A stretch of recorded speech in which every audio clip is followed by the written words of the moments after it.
If you want to set your employees up to succeed in their role, you need to make sure that you have the correct training in place. But where do you even start with this? Well, I'm going to tell you today.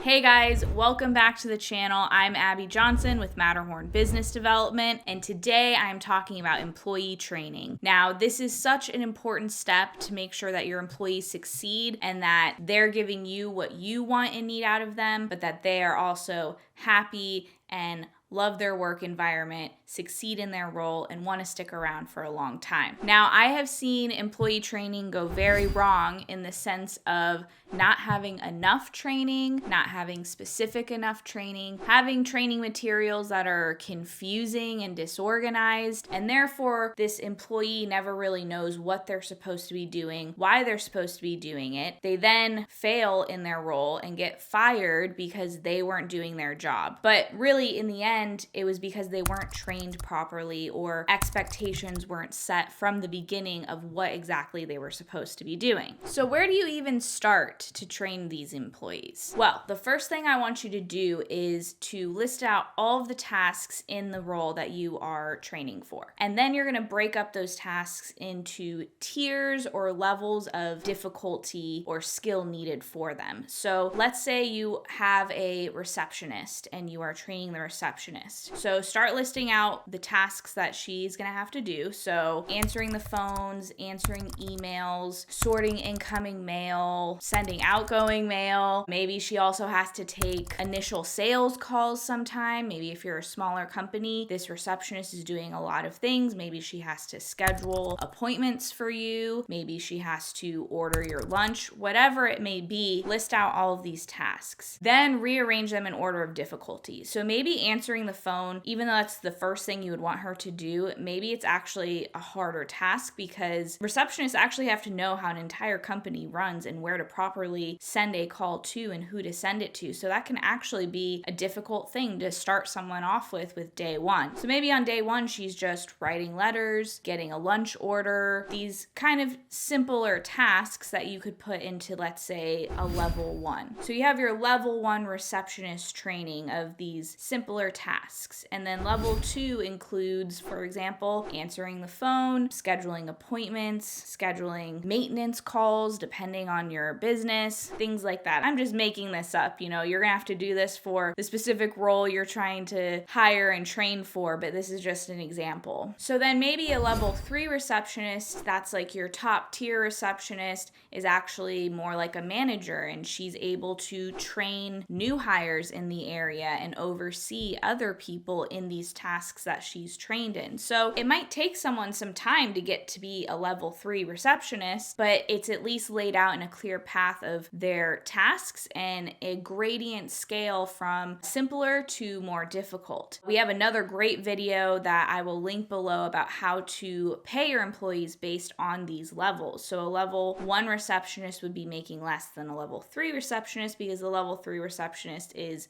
trained in more things. Now, you can also apply this same idea to a more technical role, really any role in the company. But for example, let's say you have an air conditioning HVAC technician. So a level 1 guy might just be unpacking the truck, loading the truck, driving the truck, getting supplies for the level 2 technicians who are actually doing the work, actually installing or uninstalling things. Maybe the level 3 guys are the ones who are actually doing soldering because that takes a little bit more skill and training. They're running the whole crew beneath them because they have, more than one technician on a job. So you can really turn any role into this gradient scale of levels or tiers of training. So the next thing is when you are creating materials. So let's say you're writing a document, a step-by-step guide of how to do a certain task. Personally, I suggest doing as much video as possible because people tend to retain that a little bit better. They can actually see what you're talking about rather than a bunch of text that's saying, click this button and then click this button. So try to do as much video as possible, but whether you're writing a document or creating a video, you need to be very specific and you need to explain why someone is doing something. So for example, I don't want want to throw anyone under the bus, but I was in a position where I had to train people underneath me, and I had to learn the hard way that if I was not very specific and gave exact instructions, people would then make up something instead. The thought process was, well, she didn't tell me what to do with this pile of papers, so it makes sense that she doesn't need them, so I'm going to throw them away. That actually happened to me.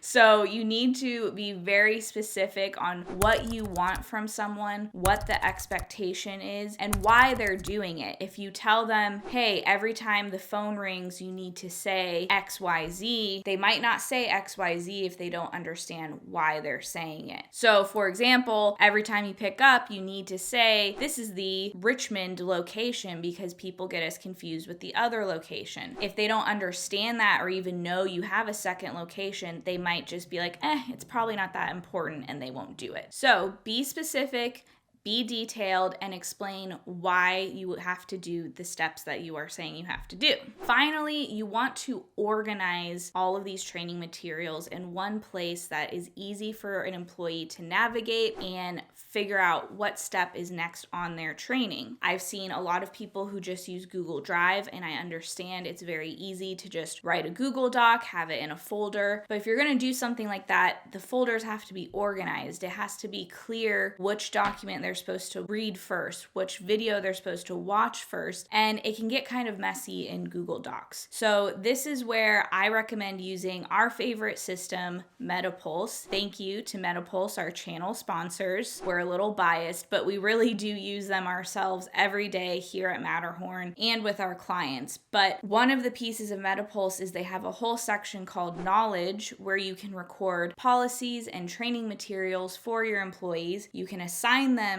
to specific employees. You can see whether the employee actually read or complied and did what they were supposed to do with that knowledge item. And then you can also set up these knowledge items in a specific sequence so that it's very clear for someone to just go down the list of their assigned items and by the end of it be fully knowledgeable in their role in your company. So basically the gist of all of this is you need to be detailed and organized in your training materials, and that's how you're going to set your employees up for success. Again, you can't be upset when someone isn't doing their job when you haven't trained them to do that job. So please make sure you check out MetaPulse. It's a great way to organize your training materials as well as track statistics and your org chart. If you have any questions about how to train your employees, please let me know in the comments below and I will respond down there, and I will see you next time.